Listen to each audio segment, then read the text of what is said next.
Senhoras e senhores, boa noite.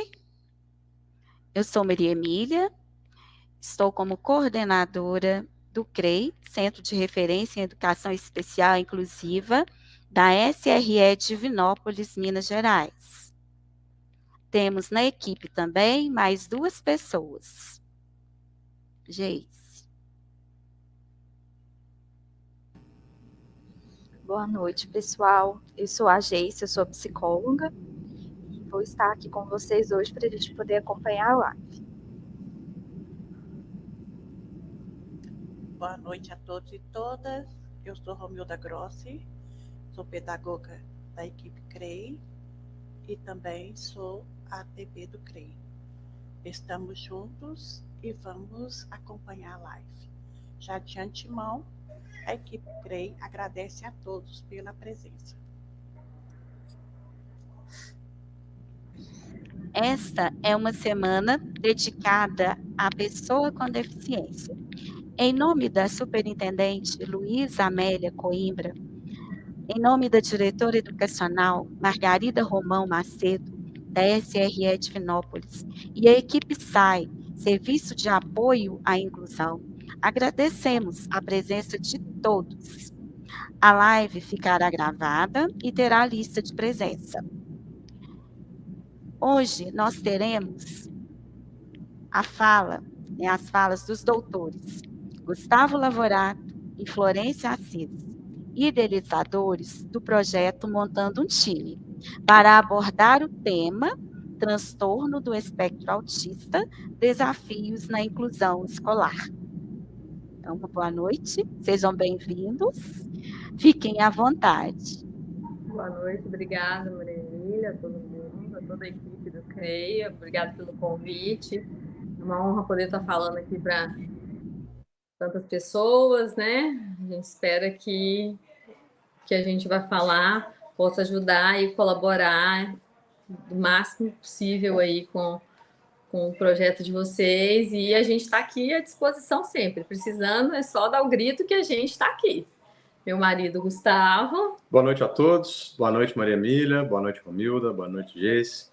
Boa noite a todos que nos ouvem aí também, nos veem, que a gente espera interagir e ter um bate-papo bem descontraído e construtivo essa noite, de um tema atual, um tema relevante e que atinge a todos nós e a sociedade como um todo, e que precisa ser bem compreendido, bem tratado, para que nossas crianças, né, e jovens e adultos de um modo geral, possam ser compreendidos e incluídos na nossa sociedade e ter as suas capacidades potencializadas, né? Então, agradecendo o convite mais uma vez ao pessoal da CREI, boa noite a todos. E vamos contar um pouquinho primeiro da nossa história, né? Como que esse assunto chegou para a gente, e depois a gente vai pouco a pouco tocando em algumas particularidades da questão da inclusão no ambiente escolar. Como é que ela chegou na nossa vida também, né? Eu e o Gustavo, nós nos casamos em 2014. Em 2015 nasceu nosso primeiro filho, Benício, que hoje tem 8 anos. E menos de um ano depois nasceu nossos gêmeos, Theo e Luca, com 33 semanas. Passou mais um pouquinho, em 2016 eles nasceram, dia 16 de março. Quando foi 28 de fevereiro de 2019, que a gente erra.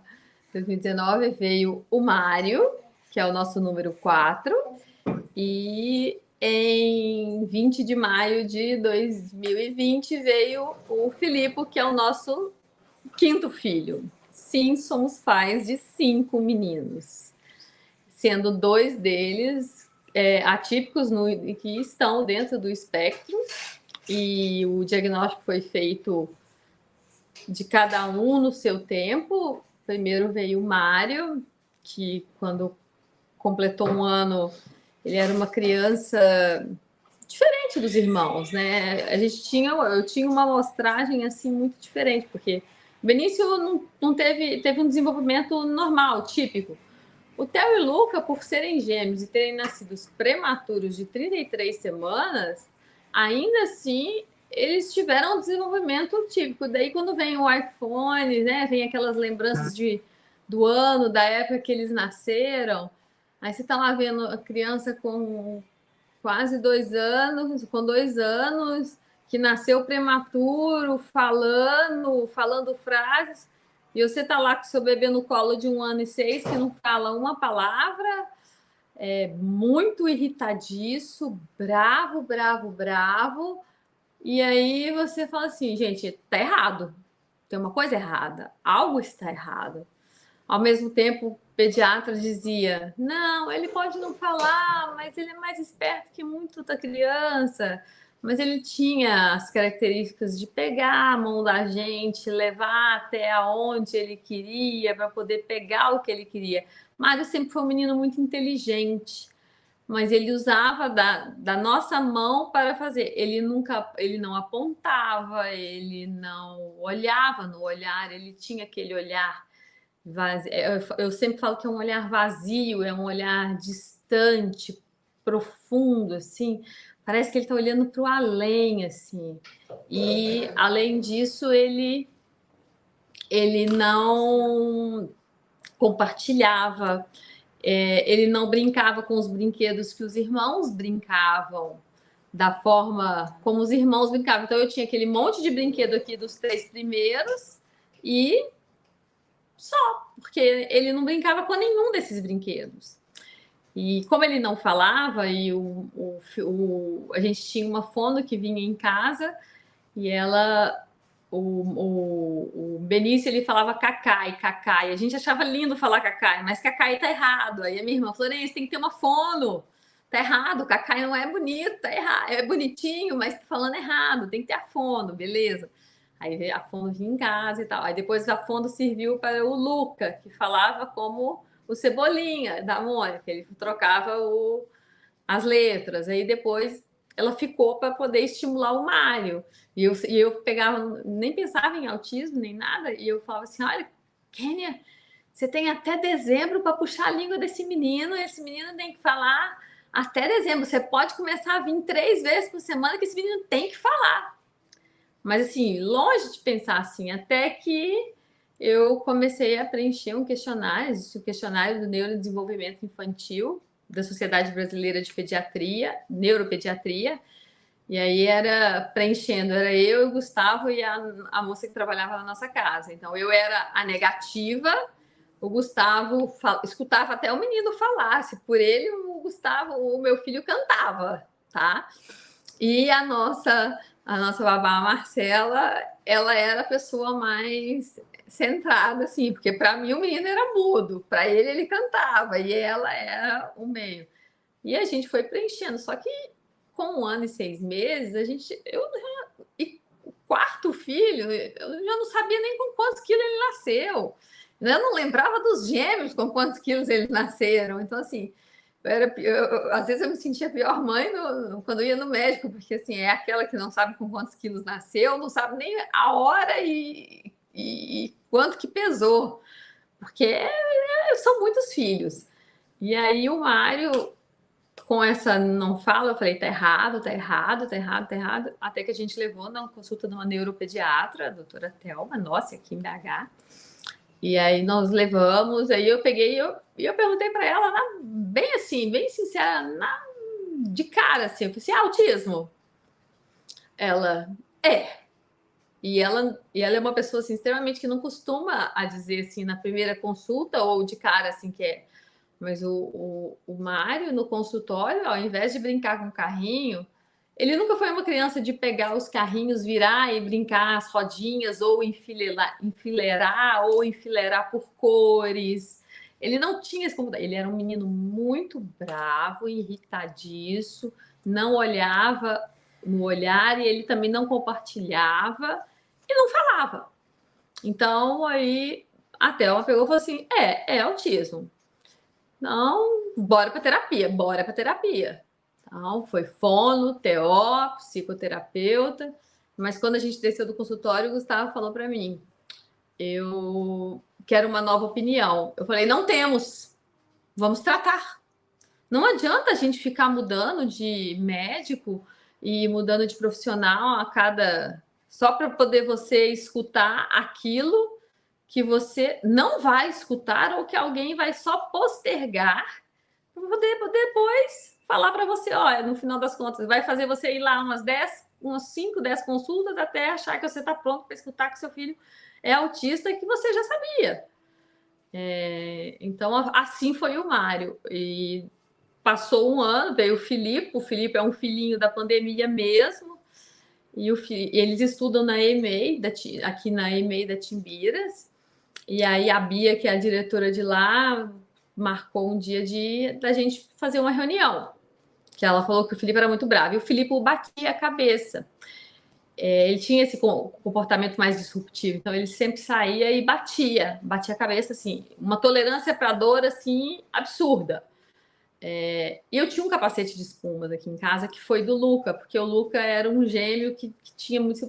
Nasceu o Benício, que era o filhinho do papai, dos gêmeos Theo e Luca. Eu tenho mais identificação com o Theo, assim, não que não ame o Luca, né? Mas assim, acabou que o Luca ficou mais, então aí ele às vezes saía e batia a cabeça. Ele estava aqui normal com a gente, de repente ele saía e batia a cabeça. E ele ficou com um sinalzinho aqui, tanto bater a cabeça, mas ele sentia dor.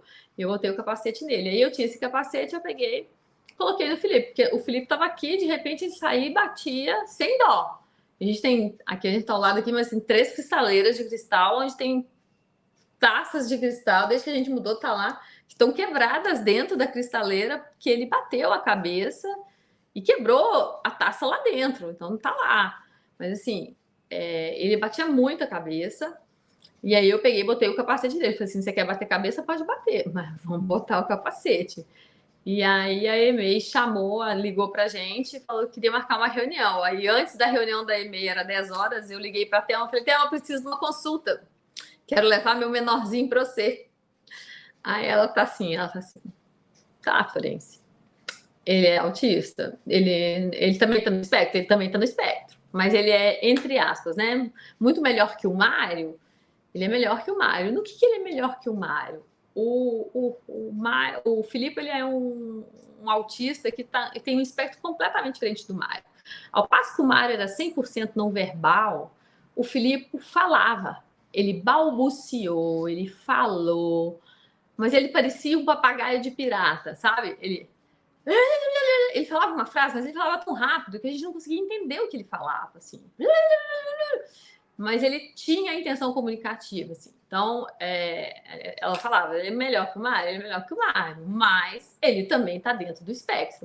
Aí fomos para a EMEI para poder escutar, né, a preocupação delas no que ele estava, né, batendo a cabeça, quebrou vários vidrinhos lá e tal. O pessoal ficava apavorado. Eu falei, não, tá tudo bem, tá tranquilo, tem o capacete, protege e tal. E bora para terapia de novo, né? E o Filipe melhorou muito. Hoje o Filipe, ele consegue falar, ele fala frases, a gente fala que ele é o nosso azedinho doce. Que ele acorda, eu falo, você tá azedinho ou você tá doce? Hoje eu tô azedo.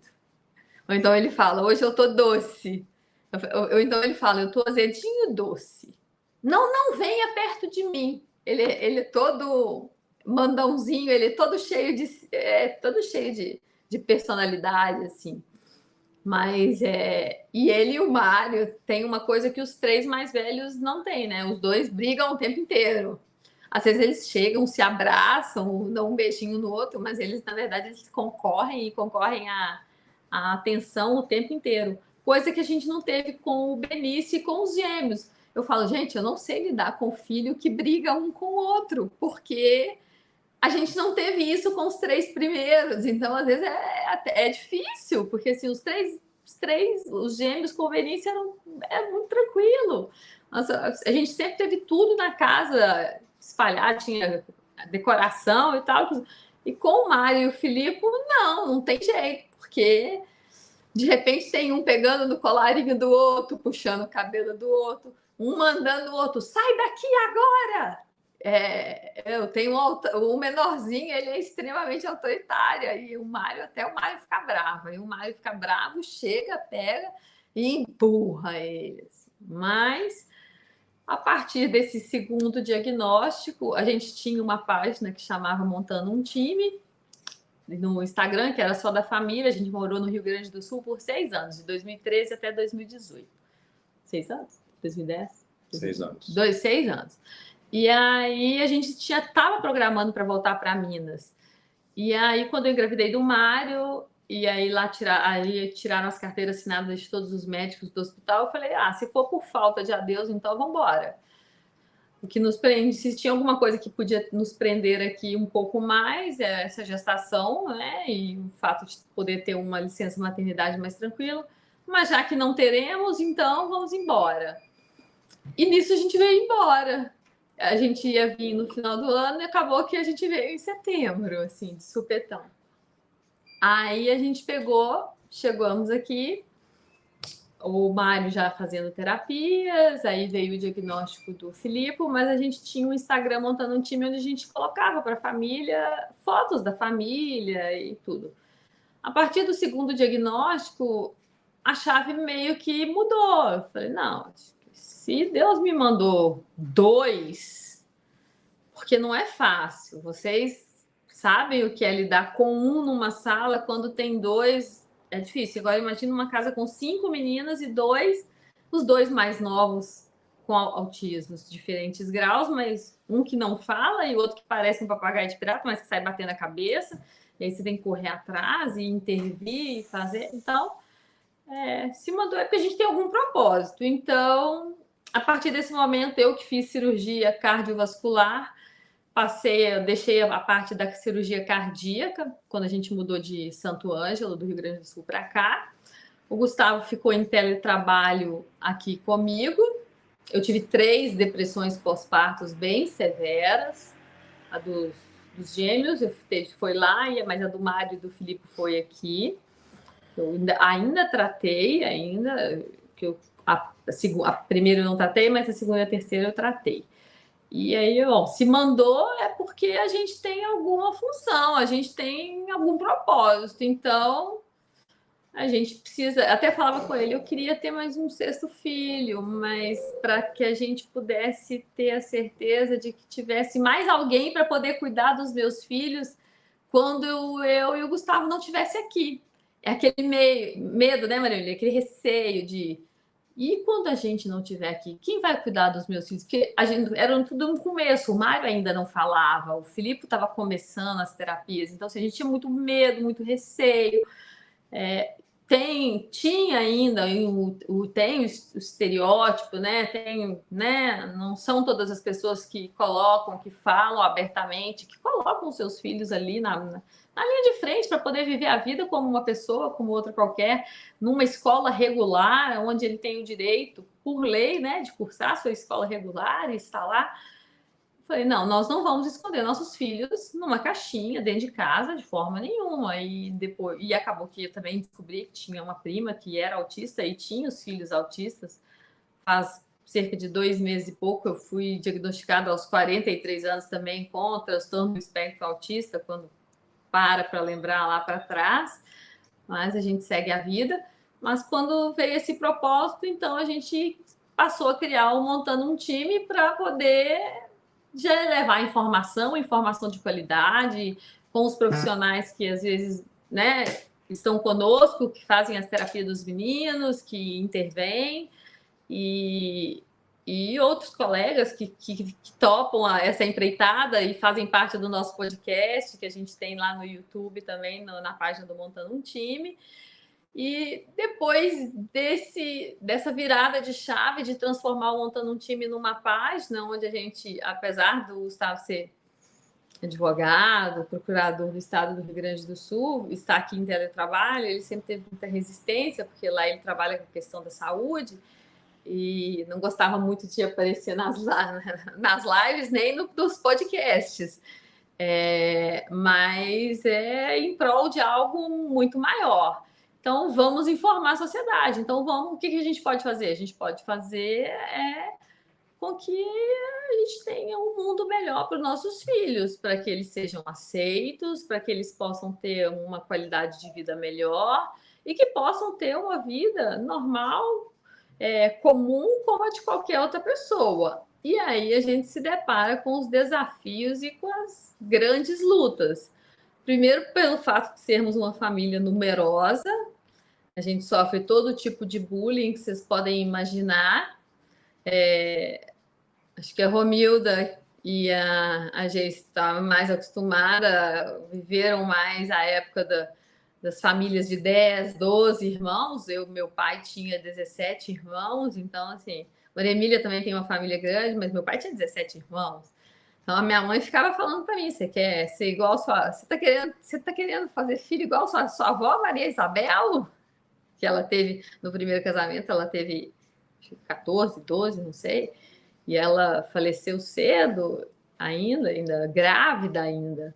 Mas, assim, eu queria ter tido mais um sexto, mas também tinha um receio também de, será que viria mais um sexto filho também com autismo? Meu Deus, também tinha esse receio. Então, a gente decidiu que, de com um acordo, apesar que eu sempre estou querendo um cestinho, que por enquanto 5 está ok. E a idade da mãe também, 43, já foram muitas, as gestações já tiveram bastante emoções. Então, ficamos nós 7. E eu fiquei a única rainha do lar. Aí, depois que o Montando um Time, né, mudou o nosso propósito, a gente falou, temos que ampliar esse propósito do Montando um Time, porque ele não pode ser só informação, a gente tem que levar informação de qualidade, mas a gente também tem um desejo. A gente tem um plano que é fazer de... A gente não quer que seja nem São Paulo, não quer que seja Rio, não quer que seja lugar nenhum, a gente quer que seja Belo Horizonte. O nosso plano é fazer de Belo Horizonte a primeira capital inclusiva, verdadeiramente inclusiva do país. A gente tem uma equipe, a gente montou uma equipe de fono, TO, psico, enfermeira, físio, tem a fotógrafa, para poder fazer e levar treinamentos em todos os ambientes, desde escolar, supermercados, lanchonetes, restaurantes, aonde tiver lá, eu com a minha cara de pau oferecendo o nosso treinamento, para a gente poder treinar esses ambientes para que eles possam estar recebendo um treinamento adequado para poder estar acolhendo uma família com uma criança autista ou uma criança com qualquer distúrbio de neurodesenvolvimento, mas mais focado no autismo, principalmente se uma criança chegar com uma família, ter uma crise. Treinar as pessoas desse ambiente, deixar pelo menos aí 2, 3 pessoas treinadas, assim, mãe, a gente recebeu um treinamento, se quiser acolher, acalentar e principalmente preservar essa criança e essa mãe dos olhares que a gente sabe que existe quando uma criança entra em crise, porque a maioria das pessoas acham que uma criança em crise é uma criança dando um piti, fazendo, né? Mas um detalhe, né? Não só crianças, porque a criança autista, ela também cresce, ela também se desenvolve, ela se torna um jovem e posteriormente também um adulto. Muitos estão aí escondidos, sem diagnóstico, sem diagnóstico, ou então já diagnosticados, mas que não circulam porque não se sentem bem recebidos, né? Então, o treinamento é para que as pessoas se conscientizem. Exato. E reconheçam hoje muitos dos direitos que já estão garantidos na legislação para bem receber, para incluir essas pessoas no contexto social. Desculpa te interromper, eu só queria fazer essa complementação. Exatamente.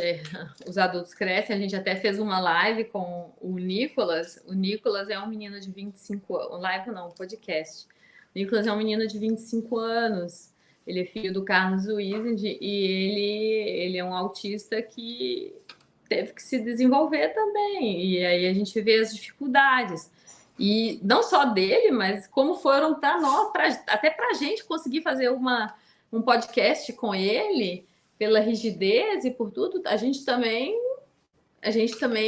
se programou, criou uma rotina, fizemos toda uma previsibilidade, e é isso que a gente faz nas empresas, por exemplo. Nossos filhos cortavam cabelos até pouco tempo atrás, amarrados. Dentista, tudo que envolve. A gente evita levar ao hospital, eu evito levar ao hospital ao máximo, porque o que eu posso fazer aqui, eu faço, por causa da cirurgia. Mas, assim, independente disso, a gente procura tratar a previsibilidade, por exemplo, o salão de beleza que a gente treina. Quer marcar? Chega uma mãe, quero cortar o cabelo amanhã. Não, nós não podemos. A gente pode marcar para daqui 72 horas. Porque a gente vai estar. Você prefere um homem ou uma mulher? Aí, nesse caso, né? Pergunta para o salão: você prefere um homem ou uma mulher? Ah, tá. A mulher eu tenho essa e essa. Você prefere quem? Ah, eu prefiro essa. Tá bom. Então, aí a gente tem fotografado o salão desde a porta da entrada do salão, as secretárias, o caminho do salão, a descida até aquele profissional, a foto da cadeira onde vai estar e a foto do profissional que vai cortar o cabelo. E tem isso também em desenhos, porque o salão pega automaticamente, vira para aquela mãe e fala assim: olha, você pode me mandar o seu WhatsApp, que a gente vai estar te mandando um guia para que você possa passar para os terapeutas dos seus filhos, para que ele possa estar tratando a previsibilidade de como que vai ser o corte de cabelo.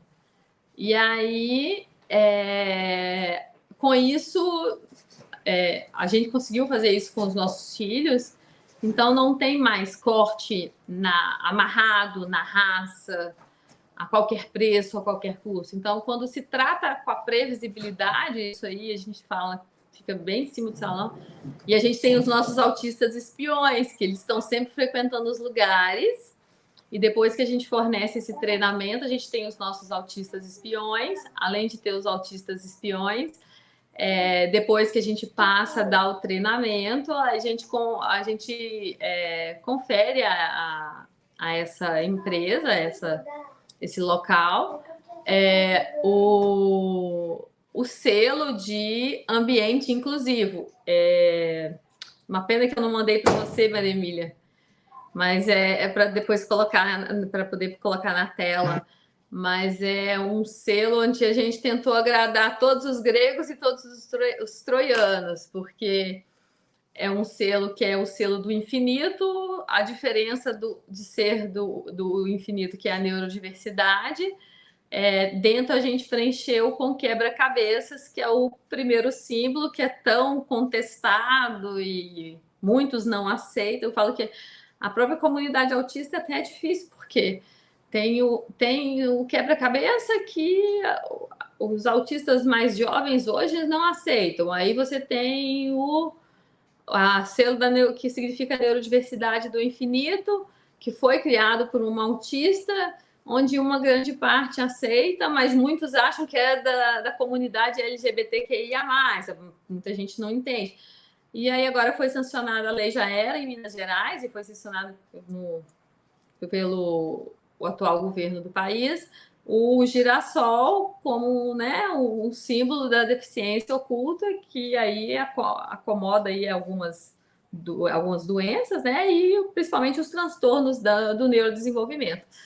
Aí a gente conseguiu colocar o infinito com o quebra-cabeça. O girassol, infelizmente, não deu para pôr, porque senão ia ficar muito poluído. Então a gente tem isso escrito: ambiente inclusivo, conte conosco, e o nosso @. Mas para identificar que aquele espaço ali, ele recebeu um treinamento. Então lá tem também os cordões com um crachazinho, né, escrito. E a gente também fornece os abafadores, dependendo dos locais, se precisar, a criança pode estar usando. Então ela retira, utiliza, e no final, né, quando ela for embora, assim, lanchonete, dentista, no cabeleireiro, ela pega e depois assina, né, e assina que está devolvendo também, porque senão todo mundo resolver levar para casa, tá danado, né? Mas a gente identifica essas crianças, assim. Então a gente está procurando fazer da cidade aí uma cidade inclusiva, e que aceite, que entenda, e que não são, né? Não é uma birra, não é um piti, não é um chilique. E treinar. Aí tem a questão da seletividade alimentar nos locais de alimentação. Eu falo que churrascaria é um dos melhores lugares, porque lá, se a criança come ervilha e batata, lá tem só ervilha e só batata. Então é o melhor lugar para treinar. Fala, esse afono nem precisa de ir, porque churrascaria tem tudo separado. Mas tem os outros restaurantes, inclusive restaurantes mais requintados aqui de Belo Horizonte. A gente também tem procurado procurar eles assim para poder fazer. A gente não quer, né, desfazer o prato de um chefe de cozinha, né, que elaborou o seu prato e tal. Mas a gente também pode estar criando uma coisa ali mais tranquila, mais fácil, ou se aquela criança é seletiva, mas que eles recebendo esse treinamento, eles podem estar perguntando para o familiar e ali né, no agendamento da reserva, perguntar se por acaso seu filho tem alguma seletividade, tem alguma coisa que a gente pode fazer de diferente, assim, né, para poder colaborar, para que ele fique, né, tranquilo e se por acaso vier a ter uma crise também, tem um treinamento igual para todos, a gente faz o mesmo treinamento para todo mundo. Claro que quando fala salão, dentista, tem a questão mais do barulho, muito barulho e tudo. Então, a gente precisa realmente dessa previsibilidade de 72 horas para estar mandando todo o material para as terapeutas da criança, para que as terapeutas treinem a previsibilidade daquele local, daquele espaço, com as fotos, com tudo. E quando a chegada e ocorrer o corte, ele ocorra da melhor maneira possível e sem que a criança tenha qualquer tipo de crise. É uma luta que não tem fim, porque eu falo que eu ando sempre com uma pastinha e com o projeto na mão, né?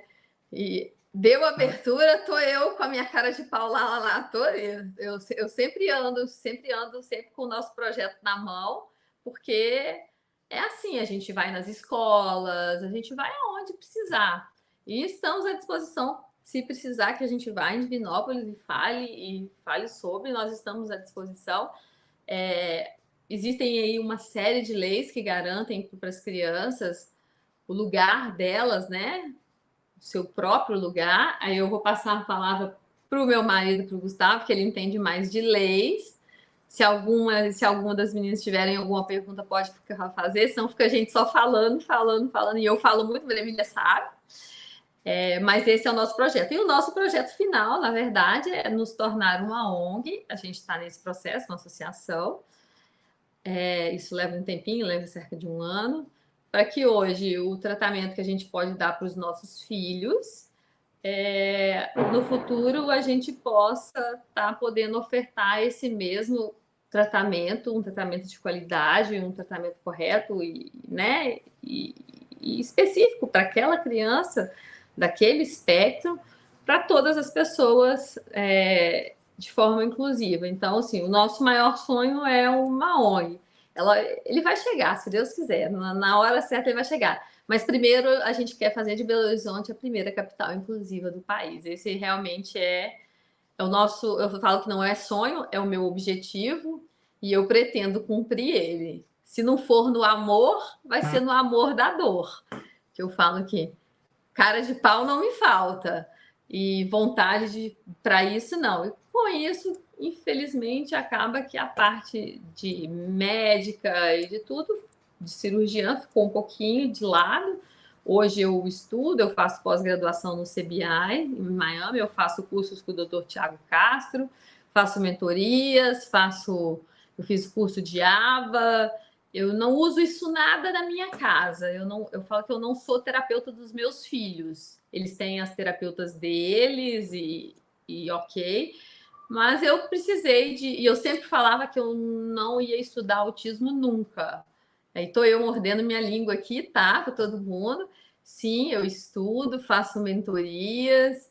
A gente fiz palestra em Oliveira, foi muito bacana, que é de onde eu e a Emília somos. Foi muito legal, foi bastante produtivo, acho que a gente fez bastante diferença ali. E esse é um caminho que eu nunca pensei que fosse trilhar na vida, mas que estou gostando. Estou gostando de estudar, é prazeroso estudar, é muito prazeroso ver que você faz diferença na vida de uma família, na vida de uma professora, que você está ali, pode esclarecer alguma coisa e ajudar no que tange ali no ambiente escolar ou aonde quer que seja que a gente faz diferença. isso é muito isso é muito engrandecedor e tipo, isso aí te dá uma sensação muito boa, assim, a sensação de você poder fazer um pouco mais, não só porque para os meus filhos a gente procura fazer tudo que a gente pode, mas quando você pode fazer pelo outro, fazer a diferença, faz tudo mudar. Então, faz tudo ter sentido. Então, fazer de Belo Horizonte a primeira capital do país, a primeira capital realmente verdadeira inclusiva, que é realmente o nosso objetivo, ele é um objetivo, mas tem coisas que são maiores, e quando a gente vê que a gente faz diferença, que a gente ajuda e que a gente muda ali aquele local, é uma sensação tão boa quanto se eu tivesse conseguido ontem que Belo Horizonte se tornasse a capital mais inclusiva do país. Mas eles não deixam de andar juntos. Então, assim, é o desejo de fazer, mais o desejo de mudar a sociedade, até porque a gente precisa mudar a sociedade. A gente não tem que guardar os nossos filhos dentro de casa, a gente não precisa esconder nossos filhos. O meu marido, ele sai sozinho com os nossos 5 filhos, às vezes eu estou de plantão no hospital, ainda infelizmente a gente não pode nos dar ao luxo de que a mamãe fique só em casa com os meninos e só cuidando do projeto, tem que trabalhar, porque a gente tem nossos investimentos né, tudo que a gente investiu no montando um time para ele ser o que ele é hoje, os treinamentos, a equipe, todo mundo. E o nosso desejo é que a gente, se Deus quiser, possa viver aí do terceiro setor com a nossa ONG, podendo levar conhecimento, orientação, né? E um mundo melhor para os nossos filhos, que a gente tem que pensar para frente. E aí, mais para frente, quando eu não mais estiver aqui, ou não puder estar aqui, ou não conseguir mais, né? Fazer aquilo que eu faço, então a gente tem que fazer aquilo que a gente pode agora, é o hoje, não dá para esperar o amanhã. E é isso. Agora eu vou passar para o Gustavo, se vocês têm alguma pergunta para mim, eu sou faladeira, né? Deixar eu vou indo. Posso ir então? Pode, agora você pode ir. Se fala, né? Achei até que eu fosse ficar de figurante. Mas uma coisa que ela esqueceu de falar, que foi de onde surgiu montando um time, né? Acho que meio óbvio, assim, ele surgiu de um bullying carinhoso com a gente, que era justamente pelo fato da gente ter gerado muitos filhos e muito na sequência. O nosso time de casa cresceu muito rápido. E ficou um time de futebol, um time de vôlei, a gente escutou isso bastante durante esse tempo, e era, na verdade, uma coisa carinhosa para a nossa família e tudo. Mas a gente teve uma mudança de chave para esse time justamente com um bullying do mal, vamos dizer assim.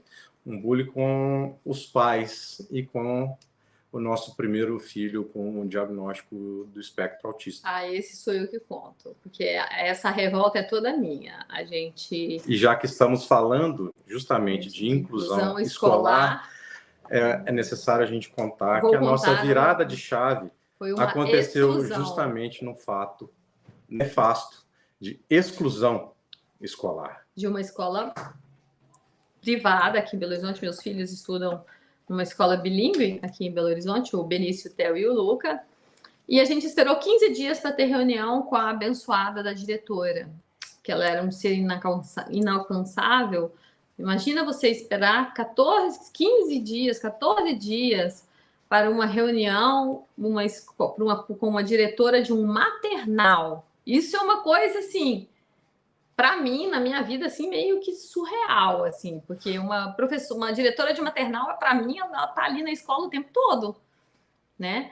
Mas a gente esperou 15 dias, e nesses 15 dias era para a gente escolher se a gente mudaria os gêmeos para o período da manhã ou da tarde, e a gente esqueceu disso, até vinha a reunião com a primeira, quase uma primeira dama, ela, né, online, né, porque ainda era o período online. A gente queria conversar sobre questão de inclusão pelo fato do Mário já ter o diagnóstico de autismo e o fato dele, naquele momento, ainda ser não verbal. E a gente teve reunião com a diretora e aí eu perguntei para ela, né, como é que seria, porque ele tinha diagnóstico de autismo, e ela falou para mim, eu vou... Ipsis litis, a frase dela é: se ele não fala a língua madre, como é que ele vai aprender o italiano? Sim, foi na escola italiana aqui de Belo Horizonte, e então ele não seria bem-vindo na escola, uma vez que ele não fala a língua madre. Ele não iria aprender, como é que ele ia fazer para poder aprender o italiano. Pois hoje um cala-boca para ela, porque nosso filho fala, ele canta, ele é feliz. Foram muitas terapias, isso aí foi com 2 anos e pouco, hoje o Mário tem 4. Ele fala, ele ainda tem certa rigidez e tudo, mas se aí eles foram para e-mail, onde eles são felizes, onde eu tenho o telefone da diretora, eu mando mensagem às 11 horas da noite e Bia me responde.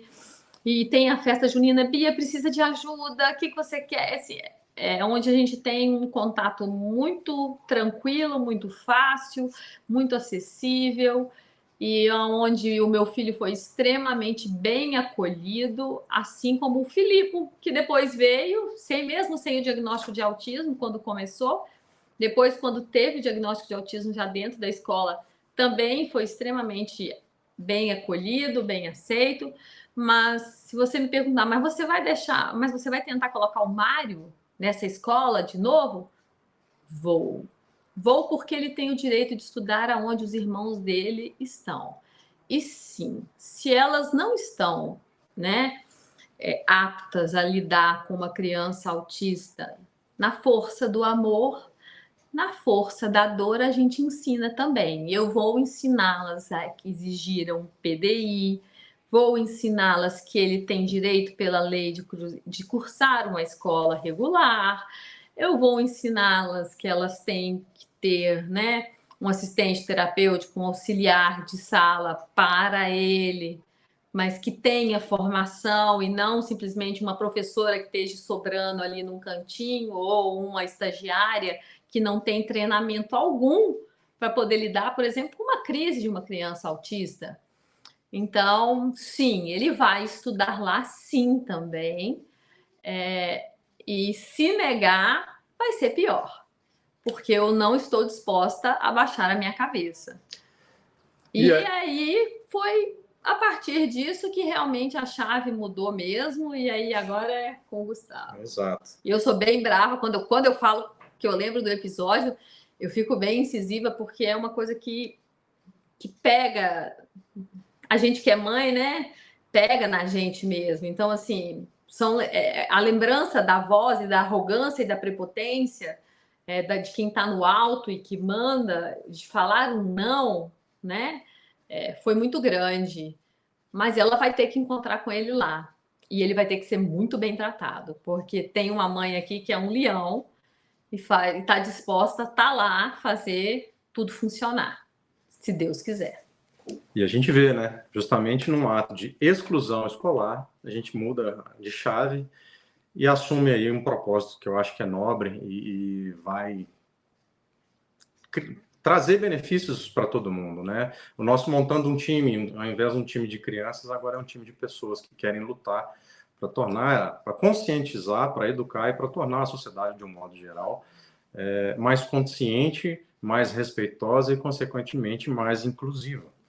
Porque esse ato, né, esse equívoco evidente dessa diretora de escola, pega num ponto extremamente sensível, que é o direito básico de toda e qualquer pessoa ter acesso à educação de qualidade, educação que lhe dê conteúdo e educação que lhe permita desenvolver todas as potencialidades e se preparar para o futuro, para o mercado de trabalho, para uma vida em sociedade, enfim, para basicamente tudo. A educação é uma base essencial para toda e qualquer pessoa que queira se desenvolver. E todos têm, por lei, pela Constituição, direito garantido, seja a educação fornecida pelo Estado, ou seja pelas famílias que têm capacidade, poder financeiro de custear estudo em escolas privadas. Todos nós, sociedade de um modo geral, temos o dever, temos a obrigação de assegurar esse acesso,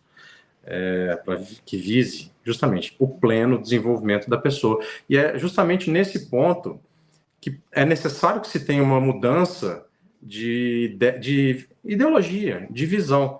O autista, já que nós estamos com foco nisso, ele não pode ser visto como um indivíduo incapaz. Ele não é. Ele tem as suas individualidades, ele vai crescer e ele precisa ter suas capacidades potencializadas para que ele tenha uma vida plena e principalmente uma vida autônoma, não se transforme meramente em um problema de questão de previdência ou assistência social, não, porque ele, como toda e qualquer pessoa, ele tem os mesmos direitos.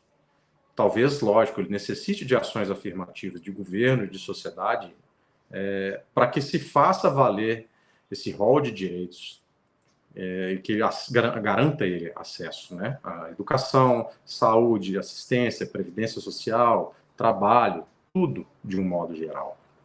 E essa visão, ela já é implementada, ela já é reconhecida pela legislação brasileira, tanto pela Constituição em seu texto originário, quanto pela posterior incorporação ao direito brasileiro da Convenção da ONU sobre Direitos de Pessoa com Deficiência, que traz assim, um rol de ensinamentos e direitos que todo país signatário ele deve perseguir. Ele deve perseguir, por exemplo, e ter como objetivos a conscientização de toda a sociedade, inclusive das famílias, para que aceitem esse diagnóstico e reconheçam em seus filhos ali que tenham alguma deficiência ou um desenvolvimento neurológico atípico, que eles têm também capacidades. Eles são pessoas e devem ser reconhecida a elas a dignidade como é reconhecida de toda e qualquer outra pessoa considerada neurotípica, né? Para isso, a gente precisa também, seguindo essa mesma convenção, combater todos os tipos de estereótipos e preconceitos. Porque é nesse pré-conceito, né, um pré-julgamento maléfico que se faz, que nós acabamos excluindo as pessoas e não reconhecendo nelas as potencialidades que ela poderia trazer, os benefícios para a sociedade, de um modo geral, porque é o diferente que faz a sociedade. Ninguém é igual. Eu não sou igual a Florence, que não é igual a vocês, não é igual. Ninguém que está nos assistindo, nem mesmo se gêmeos idênticos fossem, seriam iguais. Porque cada um tem as suas individualidades, cada um tem os seus potenciais, que podem ser e devem ser explorados de uma maneira benéfica. Não é verdade? Todo mundo quer ser reconhecido, não pelos seus defeitos, mas por quem ele é, por quem ele representa. E para isso, a Constituição e a nossa legislação também, ela coloca como metas o fomento dessa inclusão. E são ações afirmativas que o país tem a obrigação, país, quando eu digo país, não só o Estado brasileiro, União, Estados e municípios, mas a sociedade de um modo geral, ela tem o dever de assegurar, de implementar medidas que possam trazer a inclusão de todos aqueles neuroatípicos, e isso começa pelo ambiente escolar. E a gente vê, novamente, o erro dessa diretora de escola começa no ponto mais sensível. Por quê? Porque ela jamais poderia negar matrícula da criança, fosse a instituição pública ou fosse ela uma instituição privada, porque o que ela acaba de cometer, na verdade, não é só uma infração civil, não é só uma infração administrativa. Ela é uma infração, inclusive, de cunho penal, criminal, sujeitando aí ao infrator as penas da lei, inclusive reclusão, multas e outras coisas. Se fosse no serviço público, poderia... Se fosse no serviço público, por exemplo, estaria o agente público estaria sujeito a uma penalidade administrativa, né, correcional, penalidade de multa de 5 a 20 salários mínimos, e, inclusive, no caso de reincidências, sujeito ao devido processo legal, o agente público ele pode vir a perder o seu cargo ou função, né? Para você ver a gravidade do ato discriminatório de se impedir o acesso em razão do diagnóstico de TEA. Houve uma mudança de visão, né? Como eu disse antes, ela deixa de ser, como antigamente a nossa legislação, inclusive, tinha uma visão de que as pessoas com algum tipo de deficiência, elas relativamente ou até totalmente incapazes. Ela chegava a utilizar uma terminologia que chamava de loucos de todo gênero. que graças a Deus isso hoje foi banido. A lei de inclusão das pessoas com deficiência brasileira, ela promoveu essa alteração, ela alterou o Código Civil nosso para reconhecer que toda e qualquer pessoa é capaz de direitos e deveres. Né? Ela tem capacidade para exercer seu direito e para contrair obrigações. Logicamente, na eventual incapacidade, ela deve ser ali estudada, comprovada, mas pode ser curatelada, tutelada, ou existem outros meios também de se garantir ao indivíduo com TEA o pleno exercício dos seus direitos sem tolir essa possibilidade. Né? Vou citar só meramente de passagem aí um instituto que foi incorporado ao direito brasileiro, que é o da tomada de decisão apoiada. A pessoa escolhe duas pessoas reconhecidamente idôneas para, em juízo, auxiliá-la na tomada de decisões e no aspecto negocial, para aqueles negócios, atos jurídicos negociais que ela pratica, tenham plena validade para ela e para terceiros. Mas vamos voltar um pouco para a questão da educação, que é o nosso foco. Né? A gente já falou aqui que a vedação, a negativa de matrícula, não só a negativa, aliás, é importante a gente colocar que o crime ele pode ser configurado como uma recusa, não só como uma recusa, mas como uma cobrança de valores adicionais, ou seja, é também irregular. Isso deve ser suportado pela sociedade, de um modo geral, não pelo indivíduo que tem o diagnóstico. Suspender, procrastinar, cancelar ou fazer cessar a inscrição de aluno, né? Ou seja, tolir ele o direito de acesso à educação, seja educação infantil, média, superior, todo e qualquer acesso à educação deve ser garantido de forma plena e durante toda a vida do indivíduo. Não pode, esse é um direito fundamental, jamais ele pode ser tolhido. E a lei, lógico, ela reconhece que os indivíduos com diagnóstico eles têm um déficit. Geralmente, esse déficit se demonstra em capacidades de interação social. Fala, comunicação, o autismo, né, para aquilo é alto, ele se recolhe mais para dentro de si. Então, ele tem, em geral, déficit de interação social. E, para isso, a lei estabelece também instrumentos para que se possa viabilizar que o autista ele se integre nesse ambiente, ele possa, na medida do possível, cursar ali a escola, o ensino regular, e são oferecidos instrumentos, e um deles justamente o assistente educacional especializado.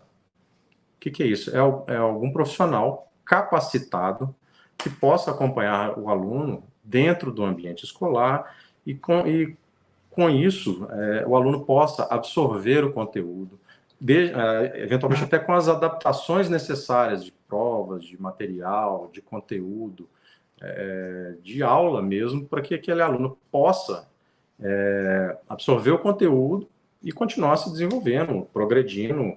Através do plano de desenvolvimento. Através também aí, que é um outro instrumento que a lei coloca como uma obrigação das escolas, tanto públicas quanto particulares. Não é explicitamente, mas ela, dentro dessas adaptações necessárias, é a criação de um plano de desenvolvimento individual, né? Que é justamente um planejamento que as escolas precisam fazer. No início do ano letivo.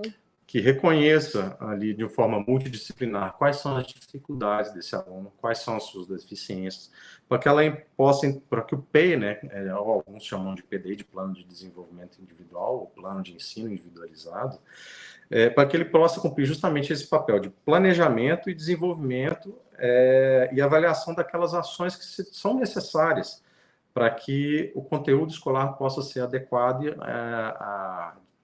possa se adequar à forma de se ministrar isso para o estudante, que ele possa absorver e promover com isso aí esse pleno desenvolvimento. Bom, enfim, existem várias questões que podem ser tratadas no ano escolar. Jamais, aliás, o que é muito importante a gente sempre ter em mente, que esse plano individual ele não vai ser desenvolvido exclusivamente, por exemplo, pela coordenação da escola. Ele não pode ser vedado à família. né? Aqui em Belo Horizonte, por exemplo, tem algumas escolas que elas fazem o PDI, o PEI, há muito custo, há muita luta, há muita, né? Assim, é quase uma guerra para ter um PDI aqui, um PEI aqui na escola privada. Posso falar isso pela escola dos meus meninos. E aí, aí você chama a psicóloga que atende a criança para poder fazer a visita. Ah, mas a visita é só marcada com data e hora. Que aí a psicóloga chega lá, tá tudo bonitinho, tudo perfeito, tudo maravilhoso. Não, ela tem que chegar lá e ela tem que as portas têm que estar abertas para o psicólogo que atende a criança a hora que ela quiser. Porque quando é marcado, tudo é encenado. Eu falo que é uma verdadeira encenação. E o PDI, o PEI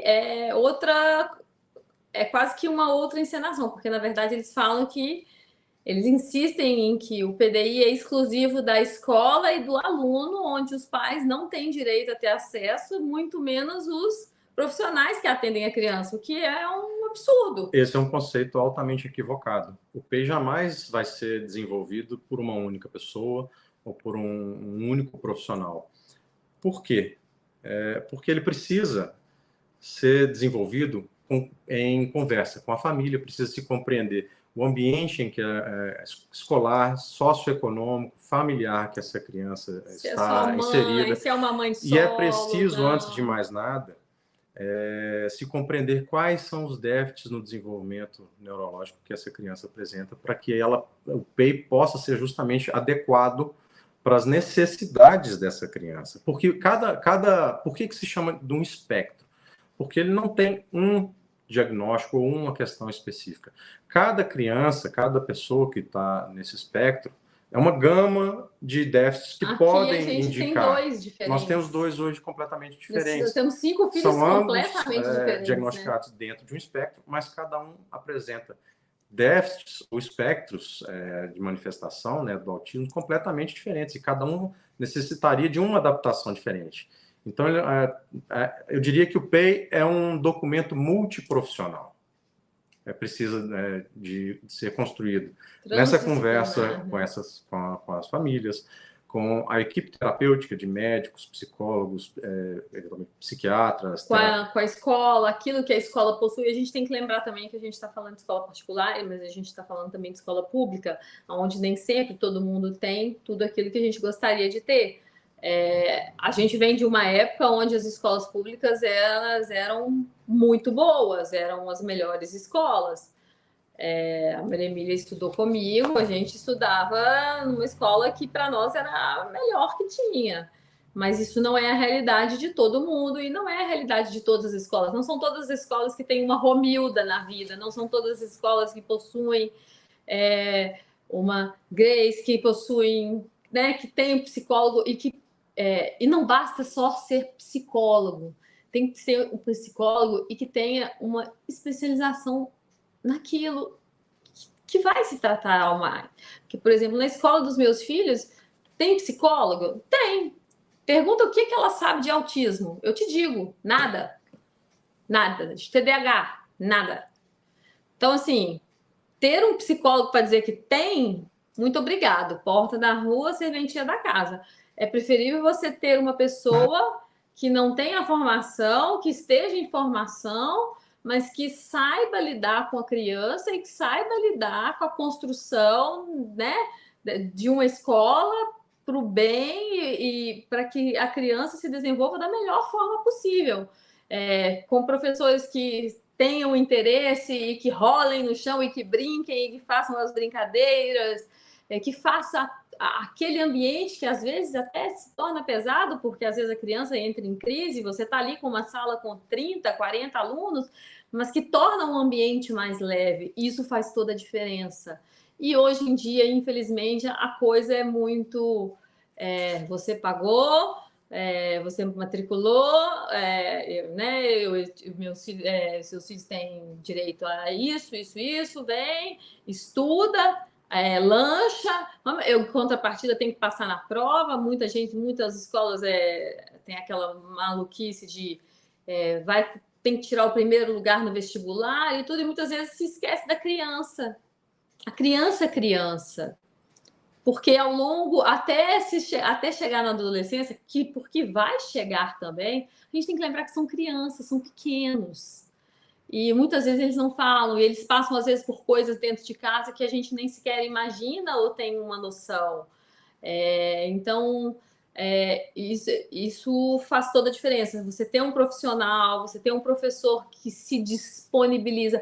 A pessoa pode até não ter a formação, mas quando você vê que a pessoa faz aquilo e faz com amor e ela faz com boa vontade, e por mais que ela não saiba, e se chega alguém e fala, olha, o que você acha de fazer assim quando acontecer isso? E a pessoa se mostra aberta e disponível para mudar e para poder fazer aquele ambiente ficar melhor, isso não tem preço. Então, quando a gente encontra escolas que são assim, aí todo mundo pode até me questionar, não, mas por que você vai insistir em voltar com seu filho, fazer com que ele estude nessa escola? Eu falei, porque eu decidi que eu vou fazer ela se tornar uma escola inclusiva. Se ela acha que ela não vai ser inclusiva, se tem alguém que está disposto a fazer com que ela se torne inclusiva, sou eu. E se não for no amor, vai ser na dor. E ela vai ter que aprender a ser inclusiva. E não é só pelos meus filhos, não. Porque hoje o autismo é 1 a cada 36. E, na verdade, é muito mais. Porque se você pegar, tem salas que você tem muito mais que 2, 3, 4. E aí, às vezes, na escola pública é muito difícil você ter um agente educacional especializado, um para cada criança. Então, às vezes, muitas Romildas vão ser necessárias para poder suprir, às vezes, a falta de 2 ou 3, né, agentes especializados para aquelas crianças. E, às vezes, uma Romilda faz um serviço muito melhor do que um serviço de um agente especializado que não tem treinamento nenhum, que simplesmente foi colocado ali como um estagiário e que tem que acompanhar aquela criança, mas que não gera vínculo, não está ali simplesmente cumprindo a sua hora, ponto. E a gente tem que ter amor naquilo que a gente faz, a gente tem que ter paixão pelo aquilo que a gente faz. Quando a gente faz aquilo que a gente faz com amor, que a gente faz com paixão, quando a gente faz com, né, que a gente faz, igual o Romildo até comentou antes, né, eu aposentei e voltei, aposentou e voltou, por quê? Porque ama o que faz, porque faz aquilo que faz com amor, com carinho, com dedicação, faz visando a todos. Então, assim, isso faz toda a diferença e uma admiração enorme, Romildo, porque realmente o mundo está precisando de mais professores como você, que rolem no chão com as crianças, que brinquem com as crianças. Isso aí. E a partir do momento que a gente entende que há uma necessidade de respeito à individualidade, que a gente compreende que não tem como eu adotar um PEI como se fosse algo padronizado, prêt-à-porter, né? Pronto para uso. Vou pegar um modelo padrão e não. Eu preciso justamente entender as individualidades de cada um, as necessidades, eventualmente, sensoriais, cognitivas, para a partir dessa compreensão global, inclusive, da situação educacional, social, econômica, familiar. Isso aí a gente deve lidar muito aí, né? Exato. Só a partir do momento que eu tiver toda uma visão global a respeito disso é que nós vamos conseguir construir efetivamente um planejamento específico, né, para traçar metas, estratégias metodológicas, que a gente possa efetivamente trazer essa criança para dentro da escola e fazer com que ela absorva esse conteúdo, né, para que ela se desenvolva na questão acadêmica. E a Florência tocou numa questão de segregação. Muitas pessoas têm a visão que um assistente educacional especializado dentro da sala iria excluir a criança. Nós já ouvimos isso muito. Por quê? Porque está lá, aquela criança está com o professor só para ela vai cercear... Eu disponibilizei até uma professora só para cuidar dela. Exato, vai cercear o aluno do convívio com os demais e com a professora dos demais, né? Vai cercear. Não, muito antes pelo contrário. Esse preconceito, né? Ele precisa ser combatido justamente com um daqueles objetivos da Convenção da ONU, que é a conscientização. O assistente especializado, ele vem para suprir essas deficiências, essas necessidades específicas de cada criança, para que ela possa justamente exercer os seus direitos, né, e a sua Poder educação, estar na sala de aula exato, da forma em mais plenitude, confortável. com toda a plenitude possível. Se ela julgar necessário retirar a criança na escola e dar uma volta, porque às vezes está muito tumultuado, ela retira. Se ela julgar necessário voltar, volta. Mas tem que ter uma troca do assistente com a criança. E não simplesmente colocar uma pessoa ali, como se diz, coloca simplesmente ali um ser que não faz troca com a criança, que não entende o funcionamento da criança. A gente sabe que isso tudo é muito bonito no papel, que é tudo idealizado, a gente tem um monte de leis, as leis elas estão aí para ser cumpridas. Acho que a gente está, nos últimos anos, começando um caminho que espero que ele progrida cada dia mais, mas é tudo muito, muito bonito no papel, mas o dia a dia, a realidade, ela não funciona assim para todo mundo. Quer que pelas próprias pessoas que se dispõem a fazer o trabalho da forma que não é da forma adequada, quer pela dificuldade, né, do próprio sistema de saúde e do próprio sistema de saúde, do próprio sistema da escola. Infelizmente, às vezes, não é toda escola que se dispõe de tudo aquilo que gostaria. Mas quando tem boa vontade e quando tem disponibilidade, aquela diretora ela sempre vai estar correndo atrás. Ela sempre vai estar...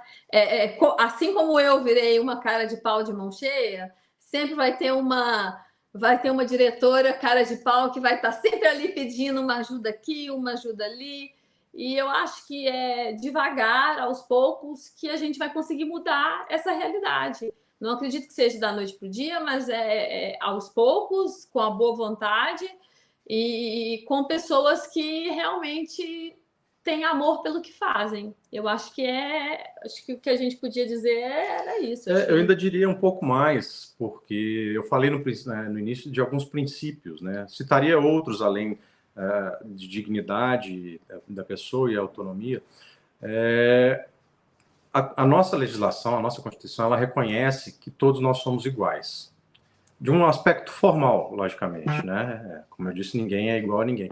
E é justamente nessas individualidades que nós precisamos encontrar caminhos para que todos tenham acesso aos direitos que são garantidos pela lei, pela Constituição, de uma forma que seja igual para todos, né? Então, se um neuroatípico não tem uma determinada dificuldade do acompanhamento escolar, para que o neuroatípico possa exercer e possa ter o acesso pleno, justamente para, ou seja, uma igualdade substancial, palpável naquilo que ele vai ter acesso em termos de educação, a medida de disponibilização do assistente educacional especializado é uma medida de inclusão. E nós estamos ali equiparando, né, trazendo equivalência num determinado déficit para que ele possa estar ali junto com os demais. E não excluído. E não excluído. Nós precisamos potencializar aquelas características dele, os talentos individuais de cada um, né? Não só dos neurotípicos, mas também dos neuroatípicos. E aqui a Romilda até trouxe nos bastidores um caso de um ex-aluno dela, né? Que se desenvolveu de forma plena, se tornou um indivíduo altamente capaz, e empresário de sucesso, tudo mais. Você vê que não a gente precisa combater justamente o discurso capacitista, que é aquele que diminui quem tem algum tipo de deficiência, e defender, na realidade, a capacitação, o reconhecimento do talento individual, as individualidades e as potencialidades de cada um. E isso começa, logicamente, plantando essa sementinha na escola, que é justamente o primeiro ambiente social que a criança vai se ver inserida, né? Tirando fora do ambiente familiar. É ali que ela vai começar a desenvolver os laços de amizade, vai se desenvolver como pessoa, vai desenvolver seus princípios, e a partir dali, construída essa pessoa, com conhecimento, supridas eventuais deficiências que ela pudesse ter apresentado, né? Vai se tornar aí um adulto plenamente capaz. É um trabalho fácil? Acredito que não. É um trabalho desnecessário? Absolutamente não. Ele é absolutamente necessário para que todos nós possamos ter iguais possibilidades durante a nossa vida e que a gente possa ter, antes de mais nada, uma vida, antes de tudo, né, uma vida plena também, de possibilidades, de oportunidades, enfim. Onde todos no final possam ser iguais uns aos outros. A gente poder ver justamente essa igualdade formal. É tudo que a gente luta para que os nossos filhos sejam tratados como os filhos de qualquer outra mãe e como os seus próprios irmãos. E acho que é isso. Acho que se a gente pode dar uma contribuição da nossa vida pessoal e dos nossos sonhos e dos nossos desejos, anseios e frustrações que já vivemos. Porque até antes de ser médica e antes de ser advogado, nós somos pais, na verdade. E como pais, o que a gente não quer de jeito nenhum para os nossos filhos é que eles sejam excluídos, que eles sofram bullying, mas a gente não quer também criar uma redoma ao entorno deles de proteção, porque essa não é a realidade, né? A vida está aí para todo mundo. A vida está aí para todo mundo. E se a gente protegê-los, a gente acaba cerceando o direito deles justamente... De errar, de acertar, de se desenvolverem de superar suas próprias potencializar os seus talentos, né? Superar as suas dificuldades, porque isso também faz parte do aprendizado, isso faz parte do crescimento e da vida. Do nascimento até a morte, você vai estar sempre... dia a dia, aprendendo, crescendo e se superando. Esse, querendo ou não, é um objetivo grande, eu acho, a ser alcançado por todos, né? Sermos a cada dia melhores do que nós fomos ontem. Acho que fica aí a nossa mensagem, é sempre crescer e hoje ser melhor que amanhã, que hoje ser melhor que ontem e amanhã melhor que hoje. A nossa mensagem, o nosso pedido, né? Acreditem nessas crianças, porque cada um tem ali o seu potencial. E esse potencial pode ser brilhante, né? Tem um déficit, geralmente, de interação social, mas talentos escondidos por trás dessa máscara invisível que é o autismo, ainda a serem descobertos e a serem explorados, e podem ser surpreendentes. E fica aí o nosso... agradecimento pelo convite. Justamente. Estamos à disposição. E se o pessoal quiser interagir, quiser fazer pergunta também, fiquem à vontade. Nós falamos um pouquinho demais, né? Falei que eu era faladeira, Maria Emília. Limitar um pouco no nosso tempo também, não vamos nos alongar muito. Não estou ouvindo. Tá, mudo. Gente, primeiramente agradecer, né, a presença de vocês, a brilhante fala, a realidade, né, de vocês como pai, de vocês como profissional, e parabenizar por esse projeto lindo que vocês têm sobre a inclusão, né, como o Gustavo falou, né, para fazê-lo aonde quer que seja. Então vamos juntos, né? Porque eu falo assim, a gente só constrói uma educação especial, igual o Gustavo falou, muito mais do que, né, direito garantido, é como a gente vai fazer esse direito ser garantido, né? Na qualidade, considerando, né, a subjetividade, e falar assim, que mais do que o autismo, são os filhos, né, que passam na frente. E é um lugar da infância, é o lugar de brincar, é o lugar de construir, é o lugar de conhecer. E antes a gente chega nas escolas, eles falam assim, a criança autista. Não, é o seu filho, ele tem o nome, né? E o diagnóstico ele vem como um condutor de caminhos, uma construção, não é um fechamento, é abertura. Não é sentença.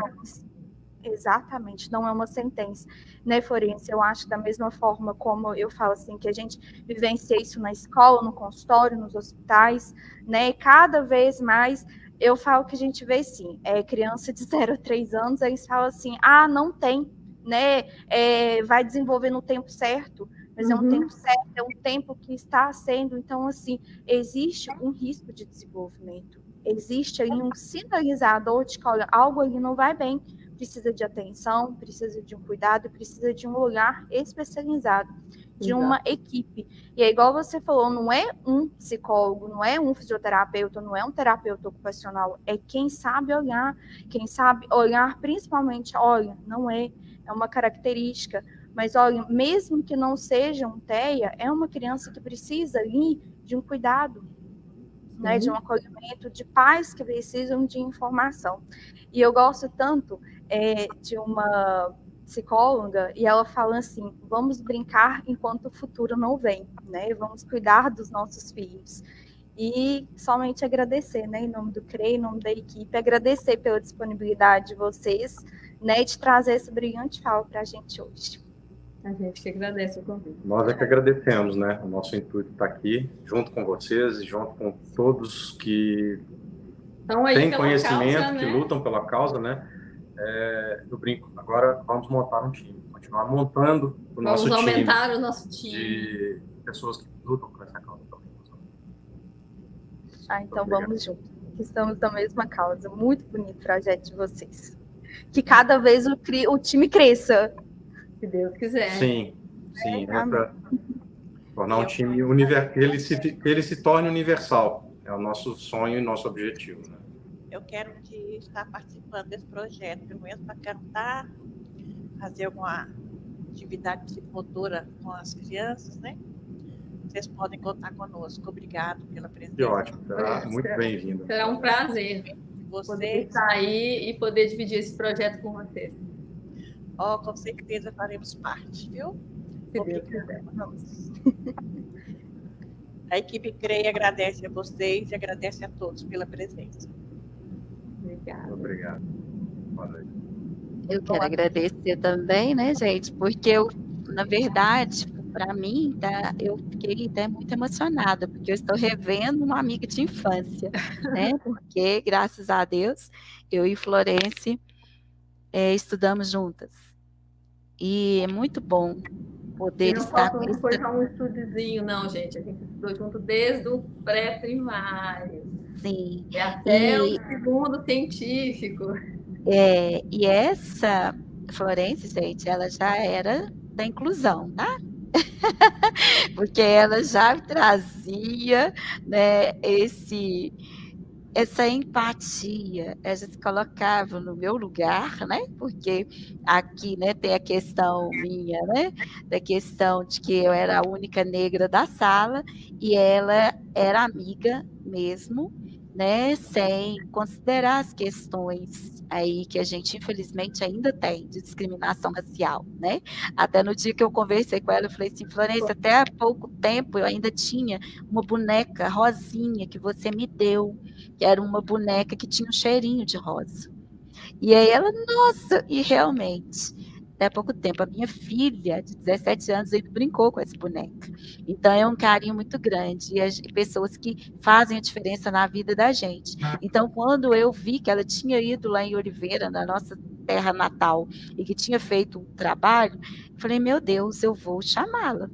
Vou procurar e pedir para que ela também faça aqui com a gente. Então, assim que ela puder, nós provavelmente marcaremos sim um presencial, né, como ela colocou, de treinamento. Aí eu gostaria que vocês repetissem a questão da rede social, onde que acham vocês que o pessoal está pedindo no chat estão pedindo.